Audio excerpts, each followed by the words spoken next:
बच्चों, आज की कक्षा में आपका स्वागत है। आज की कक्षा में हम खंड काव्य रश्मि रथी के तृतीय सर्ग श्री कृष्ण संदेश का अध्ययन करेंगे। इससे पहले आप 2 सर्ग पढ़ चुके हैं। कर्ण का शौर्य प्रदर्शन प्रथम सर्ग और आश्रमावास द्वितीय सर्ग। आज रश्मि रथी का तृतीय सर्ग है श्री कृष्ण संदेश, श्री कृष्ण जी द्वारा दिया गया संदेश। सर्वप्रथम परिचय लिखते हैं, पहले से भी लिखते चले आ रहे हैं। परिचय में क्या है कि आपको लिखना है कि श्री कृष्ण संदेश क्या है। रश्मि रथी खंड काव्य का तृतीय सर्ग श्री कृष्ण संदेश है। इसके रचयिता राष्ट्रवादी कवि श्री रामधारी सिंह दिनकर हैं।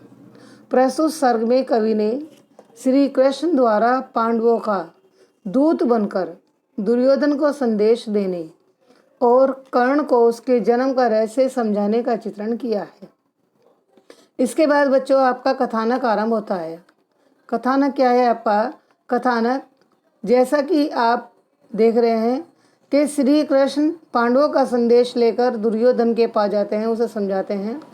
तो आपका ये सर्ग, ये अगर आप हेडिंग में डिवाइड करके करते हैं तो आपके लिए आसान बन जाता है और आपको आसानी से समझ में आ जाएगा। इसीलिए इस सर्ग को इन 2 भागों में विभाजित किया गया। पहला, श्री कृष्ण का हस्तिनापुर जाना। पांडवों के 12 वर्ष के वनवास और 1 वर्ष के अज्ञातवास के बाद राजा विराट की सभा में उन्होंने अज्ञातवास को व्यतीत किया था। तो वहीं जब पांडवों की वीरता की चर्चा दुर्योधन तक पहुंची तो दुर्योधन पांडवों के अज्ञातवास को भंग करना चाहता था। उसी सभा में यह निश्चय हुआ कि अगर अज्ञातवास भंग हो गया तो समय से पहले ही पांडवों को पुनः 13 वर्ष के इसी वनवास क्रम को बिताना पड़ेगा। अतः यह निश्चय किया गया कि युद्ध को रोकने के लिए श्री कृष्ण पांडवों के दूत बनकर हस्तिनापुर जाएंगे और वे दुर्योधन को समझाने का प्रयास करेंगे कि दुर्योधन यदि पांडवों को 5 गांव दे दे तो पांडव उन्हीं 5 गांवों में आनंद के साथ रहेंगे। वो कभी भी इस राज्य पर आंख नहीं उठाएंगे। परंतु दुर्योधन तो अहंकारी था, वह घमंडी और षड्यंत्रकारी था। उसने तो कर्ण के विश्वास पर युद्ध की योजनाएं बना रखी थी, वह आसानी से कैसे मान सकता। इसीलिए उसने श्री कृष्ण की कोई बात नहीं मानी और बार बार आग्रह करने पर वह अहंकार में भरकर, घमंड में भरकर श्री कृष्ण को जंजीरों से बांधने के लिए दौड़ता है। श्री कृष्ण दुर्योधन को युद्ध की चुनौती देते हैं। याचना नहीं अब रण होगा, रण बड़ा भीषण होगा, जीवन जय या मरण होगा। याचना नहीं अब रण होगा, रण बड़ा भीषण होगा, जीवन जय या कि मरण होगा। अर्थात अब तुम्हारे से भीख नहीं मांगी जाएगी, अब तुम्हारे से किसी प्रकार की कोई मांग नहीं की जाएगी, बल्कि अब तो तुम्हारे साथ युद्ध ही होगा। और जब ये युद्ध होगा, युद्ध बड़ा भयानक होगा। इस युद्ध में या तो जीवन की विजय होगी या फिर जीवन की मृत्यु होगी, यह अनिश्चय होगा। और ऐसा कहकर वे वहाँ से निकल जाते हैं। सभा से बाहर आने पर श्री कृष्ण को कर्ण मिलते हैं।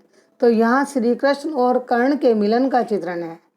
श्री कृष्ण जैसे ही सभा से बाहर आते हैं तो कर्ण उनका अभिवादन करते हैं, उनके चरण स्पर्श करते हैं।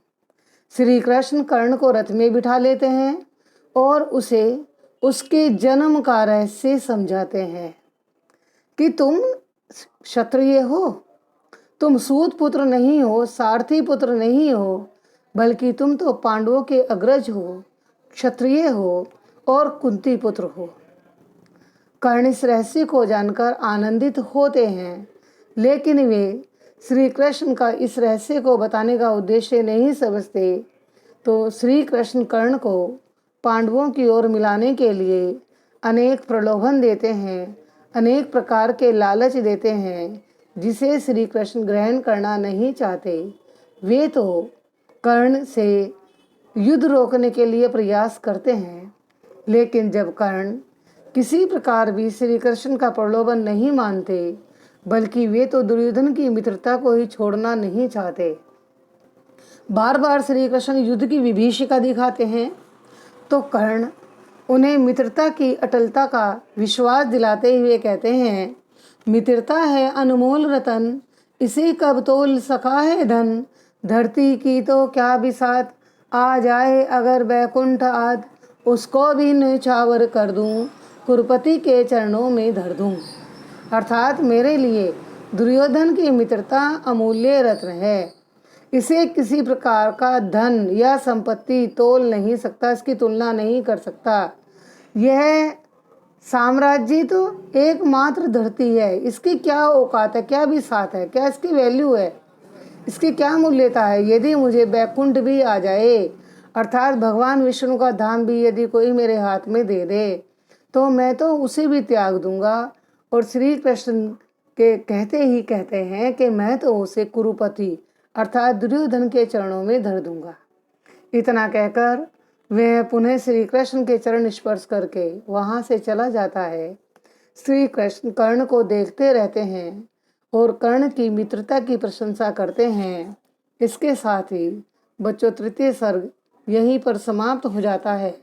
इसके आधार पर आप अति लघु प्रश्न यदि बनाकर तैयार करते हैं, जैसे श्री कृष्ण किसके दूत बने थे, श्री कृष्ण का अज्ञातवास कहाँ व्यतीत हुआ था, श्री कृष्ण किसे समझाने के लिए हस्तिनापुर गए थे, कर्ण श्री कृष्ण को कहाँ मिले थे, श्री कृष्ण ने जन्म का रहस्य समझाकर कर्ण को क्या बताया था, आदि आदि।